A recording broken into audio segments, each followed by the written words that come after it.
اور میں آپ کو بتاؤں at the end of the day Allah تعالیٰ سب کو برابر کر دیتا ہے.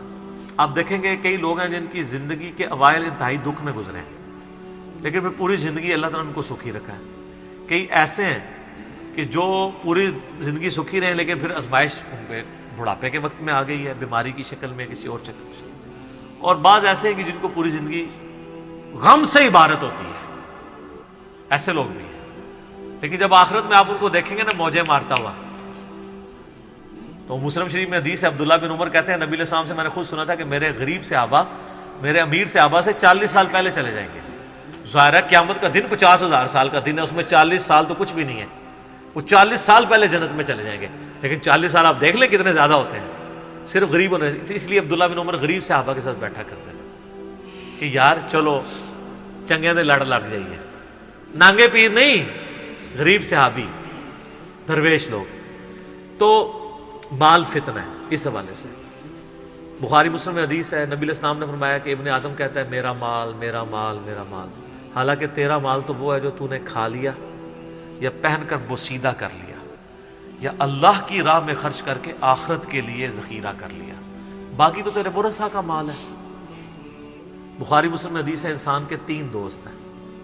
ایک وہ ہے کہ جو ساتھ جاتا ہے قبر کے اندر، 2 باہر ہی رہ جاتے ہیں. اس کے اعمال قبر میں ساتھ جاتے ہیں، اس کے رشتہ دار اور مال باہر ہی رہ جاتے ہیں. بخاری مسلم دونوں میں حدیث ہے، نبی علیہ السلام نے فرمایا ابن آدم کے پاس اگر سونے کی 2 وادیاں ہوں تو وہ تمنا کرے گا تیسری بھی آ جائے، اس کا پیٹ صرف قبر کی مٹی بھرے گی. بخاری مسلم دونوں میں حدیث ہے. یہ نہ سمجھیے گا یہ بزرگوں والا ہے، یہ واقعی بخاری مسلم دونوں میں حدیثیں ہوتی ہیں جو میں بیان کر رہا ہوتا ہوں، پوری ذمہ داری سے کر رہا ہوتا ہوں کہ اے اللہ محمد اور آل محمد کو بس اتنا ہی رزق دینا کہ ان کی روح اور جسم کا رشتہ برقرار رہے. بخاری اور مسلم دونوں میں حدیث ہے. اما عائشہ کہتی ہیں کہ نبی علیہ السلام کی وفات تک ہماری یہ حالت تھی، بعض اوقات 1 مہینہ، بعض اوقات 2، بعض اوقات 3 مہینے تک ہمارے گھر میں چولہا نہیں جلتا تھا. 2 کالی چیزوں پہ، کھجور اور پانی پہ گزارا ہوتا تھا. وہ بھی کوئی ٹنو ٹن نہیں، 2 کھجوریں صبح 2 شام اور 1 میٹھا پانی کا پیالہ صبح اور 1 شام. حالانکہ خیبر کے بعد وسعت مل گئی تھی، نبی علیہ السلام نے فقط اڈاپٹ کیا ہوتا. بخاری مسلم دونوں میں حدیث ہے جب نبی علیہ السلام نے ایلا کیا تھا 1 مہینے کے لیے اپنی بیویوں سے ناراض ہو کے چھت پہ شفٹ ہو گئے تھے، جو حضرت عمر ان کو ملنے گئے تھے. آپ کے جسم مبارک پہ چٹائی کے نشان تھے تو حضرت عمر رو پڑے، یا رسول اللہ کیسر و کسرا تو دنیا کے مزے لوٹ رہے ہیں اور آپ اللہ کے رسول ہو کے یہ حالت آپ کی. آپ نے فرمایا کہ اے عمر کیا تم اس بات پہ راضی نہیں ہو کہ کیسر و کسرا دنیا کے مزے لوٹے اور ہم آخرت کی سعادت؟ اے عمر کیا دنیا کی حقیقت ابھی بھی تجھ پہ نہیں کھلی؟ سر نبی علیہ السلام سے اتنے سخت جملے جس عمر نے سنے ہوئے تھے نا، وہی عمر اس قابل تھا کہ اس کے دور میں رومن اور پرشین امپائر گرتی اور 1 ٹکا آرام کا کسی کو نہ کھانے دیتا، ٹنڈ کے رکھا ہوا تھا. حضرت عمر کے بعد کیا ہوا ہے؟ مینجمنٹ کمزور ہو گئی ہے، وظیفوں پہ لوگ لگ گئے، تھیندے تھیندے ٹھیک ہے.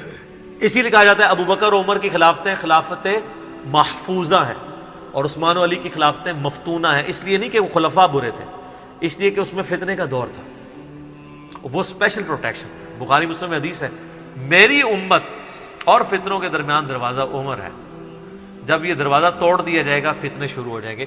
وہ فتنے کیا شروع ہوئے؟ دنیا کی محبت. جو بخاری میں حدیث نہیں ہے، وہ جو نبی علیہ السلام جب ہجرت کر رہے تھے تو حضرت ابوبکر رضی اللہ تعالیٰ عنہ آپ کے ساتھ تھے. تو ایک شخص جو کافروں کی طرف سے 100 اونٹ انعام رکھا گیا تھا تو وہ پیچھا کرتے، ابن جوشم، کیا نام تھا اس کا؟ سوراقہ ابن مالک ابن جوشم. وہ پیچھے آیا، اس کا گھوڑا دھس گیا، 2-3 بار ہوا، اس کو یقین ہو گیا. اس نے کہا میں آپ کی کوئی مدد کر سکتا ہوں تو بتائیں. تو حضرت بکر نے کہا کہ بس ادھر کی طرف نہ کسی کو آنے دینا ہمارا پیچھا کرنے کے لیے. تو پھر وہ جب جانے لگا تو پیچھے سے آواز دی اور کہا کہ رسول اللہ صلی اللہ علیہ وسلم کہہ رہے ہیں کہ میں سوراقہ کے ہاتھوں میں کسرا کے کنگن دیکھ رہا ہوں. تو وہ بڑا مسکرایا، وہ کہنے لگا کسرا دنیا کی سپر پاور اور اس کا جو بادشاہ جو لباس پہنتا ہے اتنا مہنگا، وہ میرے اوپر دیکھ رہے ہیں. اور دل میں شاید اس نے یہ بھی سوچا ہو کہ اپنی حالت یہ ہے کہ جان بچا کے 2 بندے چوری چھپے مدینہ جا رہے ہیں اور ہمیں یہ بشارت سنا رہے ہیں. تو نبی علیہ السلام کو یہ پتہ بھی تھا کہ امت کے لیے خزانے کھلیں گے, تب بھی آپ نے فقر اختیار کیا تاکہ امت پیچھے سے مال پانی نے شروع کر دے, کیونکہ ترمذی کی حدیث ہے ہر امت کا کوئی نہ کوئی فتنہ ہے, میری امت کا فتنہ مال ہے, سیدھی سی بات ہے. اور پھر حضرت عمر کے دور میں پھر کسرا کا جب لباس آیا تو کہا سراقہ کدھر ہے, پہنایا اور کہا چل کے بتاؤ, جب چلے تو پھر کہا لا دے.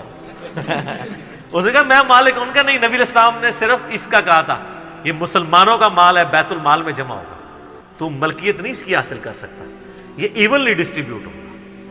تو سر, اور اس کے بعد پھر حضرت عمر رو پڑے, یہ سارا انہوں نے فلمایا عمر سیریز کے اندر. تو صاحب نے کہا آپ کیوں رو رہے ہیں؟ انہوں نے کہا کہ رسول اللہ مجھ سے بڑھ کر اللہ کو عزیز تھے, لیکن ان کی زندگی فقر میں گزری, اللہ نے یہ خزانے ان کو نہیں دیے. اور حضرت ابوبکر مجھ سے بڑھ کر اللہ کو عزیز تھے, ان کے دور میں یہ نہیں آئے. اس آزمائش میں اللہ نے مجھے ڈالا ہے اور میں ڈرتا ہوں کہ میرا کیا بنے گا. اسی لیے بخاری مسلم میں آتا ہے نا, جب ان کو زخم لگا اور لوگ نا امید ہو گئے تو پھر لوگ آ کے ان کی فائنل زیارت کر رہے تھے, کیونکہ کھاتے پیتے تھے تو وہ میدا کٹا ہوا تھا, نکل جاتا تھا.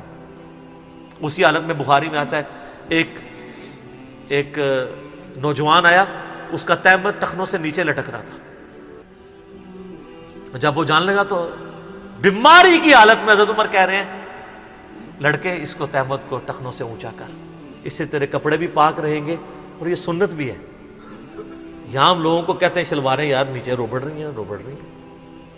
حضرت عمر نزع کے عالم میں بھی ٹخنوں سے اوپر شلوار کر رہے. حضرت عمر وہابی نہیں سن سر, وہ صحابی سن, ان کو پتہ تھا یہ سنت ہے,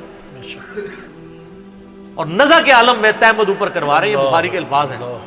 اور وہاں پہ آگے صحابہ کرام کہہ رہے ہیں کہ اللہ تعالیٰ عمر پر رحم فرمائے, اے امیر المومنین آپ کی وجہ سے اللہ نے مسلمانوں کو اتنی فتوحات دیں, رومن امپائر گری, قادسیہ, یرموک, مسلمانوں کو فتوحات ملی, امید ہے اللہ تعالیٰ آپ کے لیے بہت اجر رکھے گا. انہوں نے کہا کہ مجھے اللہ تعالیٰ میری ان خدمات کے عوض اگر برابر بھی چھوڑ دے کہ میرے گناہ اور نیکیاں برابر ہو جائیں تو واللہ میں کامیاب ہو گیا, میں اللہ سے اتنا ڈرتا ہوں. یہ انہوں نے کوئی ایکٹنگ نہیں کی, نہ یہ میں کہوں گا کہ ان کی عاجزی تھی, یہ ریالٹی تھی. جس کو خدا کا تعارف ہے وہ واقعی جانتا ہے کہ اللہ بڑا ڈاڈا ہے.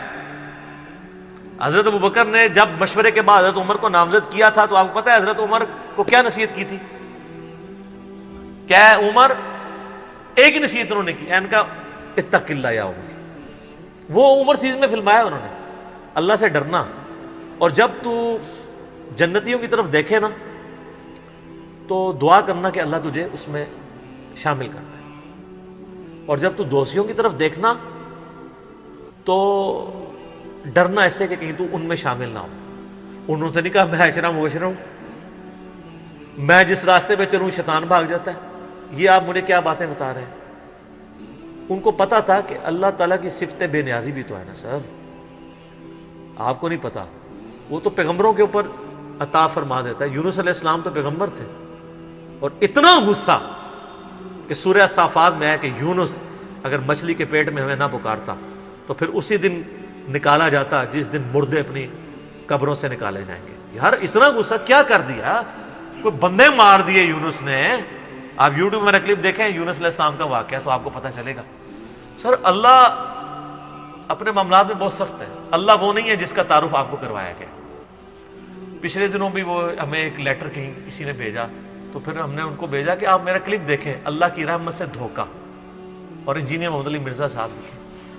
تو اس میں وہ کہہ رہے تھے, وہ تارا جمیل صاحب کہتے ہیں کہ آج کل کے مبلغین نے لوگوں سے ان کا رب بھی چھین لیا اور ان کو ڈراتے رہتے ہیں. سر کیوں نہ ڈرائیں اللہ کے بندو, قرآن کا ڈومیننٹ پورشن ہے ہی تذکیر ہے, بلکہ قرآن کا تعارف ہی تذکیر ہے, نصیحت ہے, ڈر سنانا ہے, ڈر سنانا.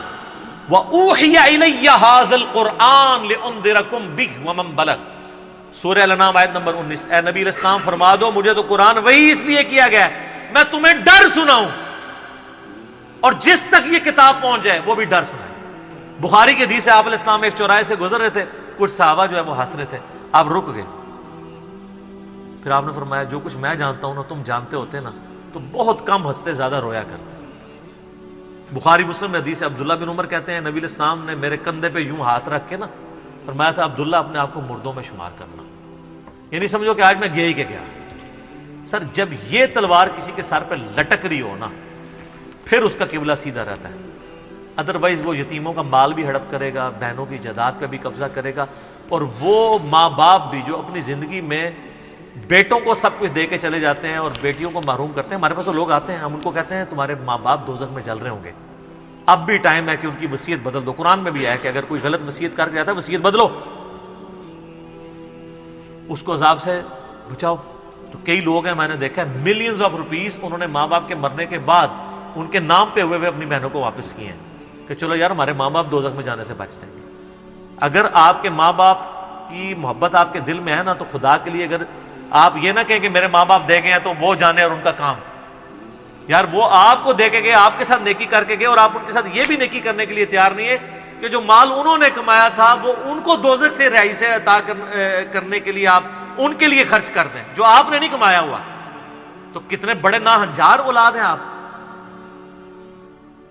سنن ابن ماجہ کی حدیث ہے تو اور تیرا مال تیرے باپ کا ہے، بہت بڑی بات ہے۔ ماں باپ بغیر اجازت کے بھی اپنے اولاد کے مال میں سے لے سکتے ہیں، یہ ذہن میں رکھیے گا، بڑا حق ہے۔ اور آپ لوگ یہ کام کر رہے ہیں، اور جو ماں باپ کر رہے ہیں خدا کے لیے ان کے پاؤں پکڑنے پڑتے ہیں، پاؤں پکڑے، ان کو کہیں کہ خدا کے لیے بہنوں کو اس طرح نہ کیا کریں۔ او جی ان کو جناب وہ جیز دے دیا تھا، وہ جیز تو زندگی میں دیا، وہ گفٹ ہے،